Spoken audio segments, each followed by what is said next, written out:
آپ اسسٹ کرتے ہیں ہر اس انسان کو جو کہ کلائمٹی میں ہے, جو نیڈ میں ہے. انہوں نے حضرت خدیجہ نے یہ نہیں کہا کہ آپ تو یا رسول اللہ نمازیں بڑی پڑھتے ہیں, آپ تو صدقہ بڑا کرتے ہیں, آپ تو کعبہ کے سامنے کھڑے رہتے ہیں. نہیں, کوالٹیز کیا بتائیں کہ آپ میں کوالٹیز, آپ لوگوں کے بڑا کام آتے ہیں.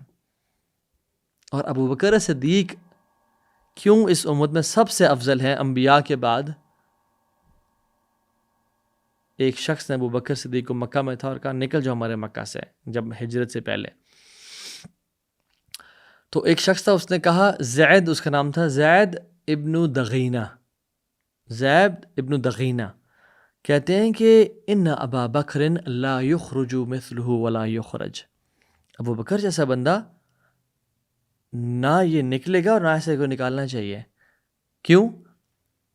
یعنی کوالٹیز ابو بکر کیا بتائیں, اتخرجون رجلا یکسب المعدوم ویصل الرحم ویحمل الکل ویقر الضیف ویعین علی نوائب الحق, کہ تم ابو بکر جیسے بندے کو نکال رہے ہو مکہ سے کہ جو لوگوں کی مدد کرتا ہے, ان کے لیے پیسے کما کے ان کو دیتا ہے, ریلیشن شپس کے ساتھ جو ریلیشنز ان سے اچھا ٹائز آف کنشپ مینٹین کرتا ہے, he helps the weak and poor, he entertain his guests generously and help the people who are in calamity, جو لوگ مصیبت میں ہیں.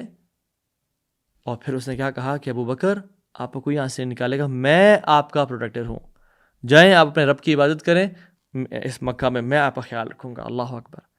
یو سی, اللہ کے ساتھ تعلق حقوق اللہ تو بہت امپورٹنٹ ہے, وہ کرنا ہی ہے, لیکن ہمارا جو ریلیشن ہے آپس میں فیملیز کے ساتھ وہ کدھر ہے؟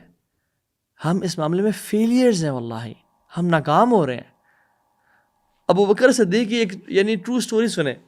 عمر بن خطاب دیکھتے تھے کہ ابو بکر صدیق نماز کے لیے جب آتے ہیں تو he looks fresh as if he is awake from the past multiple hours, اور جس ڈائریکشن سے آتے ہیں وہ انہیں گھر کی ڈائریکشن نہیں ہے. سو عمر بن خطاب کو شک ہوا خلیفۃ المسلمین کیا کیا کیا کر رہے ہیں, کوئی ان کی ڈوبیس ایکٹیویٹیز تو نہیں ہے.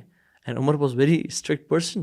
عمر بن خطاب نے کہا لیٹ می چیک. لمبی حدیث ہے, وہ تہجد کے ٹائم گئے, دیکھا ابو بکر صدیق جو ہے وہ مسجد آ رہے تھے, پھر اس سے پہلے بیٹھے اور اس سے پہلے بیٹھے ملٹیپل راتوں کو. پھر ایک دفعہ دیکھا کہ ایک خیمے سے نکل رہے ہیں ابو بکر صدیق.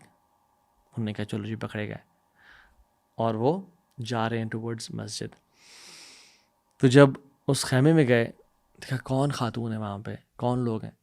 تو جب گئے تو دیکھا ایک بوڑھی خاتون اپنے بچوں کے ساتھ جو اندھی تھی وہ وہاں تھی. انہوں نے کہا ماں جی یہ آپ کون ہیں, اور یہ شخص جو آپ کے پاس آتا ہے کون ہے یہ؟ کہتے ہیں بیٹا مجھے نہیں پتا یہ کون ہے.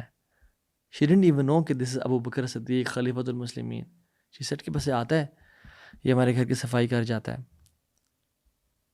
بچوں کو دودھ پلا جاتا ہے, کھانا تیار کر جاتا ہے, ناشتہ بنا جاتا ہے, اور سارا دن کا کھانا تیار کر کے چلا جاتا ہے.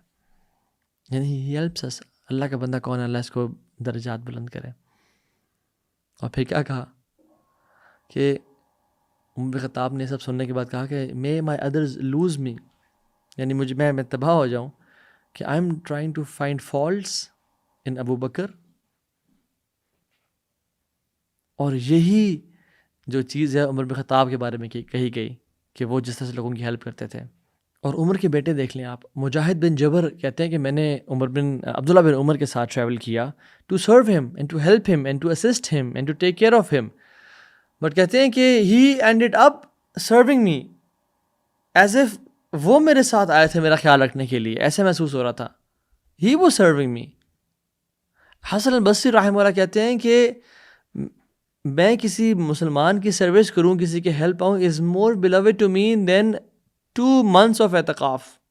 2 مہینے کے میں اعتکاف کروں. حسن البصری جیسا شخص جو قرآن پڑھے گا اور تفسیر پڑھے گا اور تہجدیں پڑھے گا اور نوافل پڑھے گا اور اللہ کا ذکر کرے گا, 2 مہینے کے اعتکاف سے بہتر کہتے ہیں کہ میرا دل چاہتا ہے کہ میں کسی مسلمان کی خدمت کروں. ابھی عثمان جو شیخ ہیں امام بخاری کے, وہ کہتے ہیں کہ کسی نے آج تک مجھ سے ہیلپ یا فیور نہیں مانگی ایکسیپٹ کہ میں کھڑا ہوا ہوں اور میں نے اس کی مدد کی ہو, through my money, through friends, through authorities, جس طرح سے میں کر سکوں میں نے کیا ہو. اور ایسے مشائخ امام بخاری جیسے اسٹوڈنٹس ریز کرتے ہیں. اور آج کل people like leave no opportunity to damage and to taunt and to curse other. ساس بہو کو، بہو ساس کو، خالہ پھپھی کو، پھپھی خالہ کو، اپنے بھانجوں بھتیجوں کو، یعنی آپس میں کیا چل رہا ہے. ریلیٹیوز جو یتیم ہو جاتے ہیں ان کا جب خیال رکھتے ہیں، کفالت کرتے ہیں، تو ان کے مال کو ہڑپنا، ان کے مال کو اپنے اس میں ڈالنا. اور قرآن کہتا ہے کہ وہ جہنم کی آگ اپنے پیٹ میں ڈال رہے ہیں، وہ مال نہیں ڈال رہے. ان کو انتظار کرنا چاہیے کہ وہ جہنم کی آگ اپنے اس میں ڈال رہے ہیں.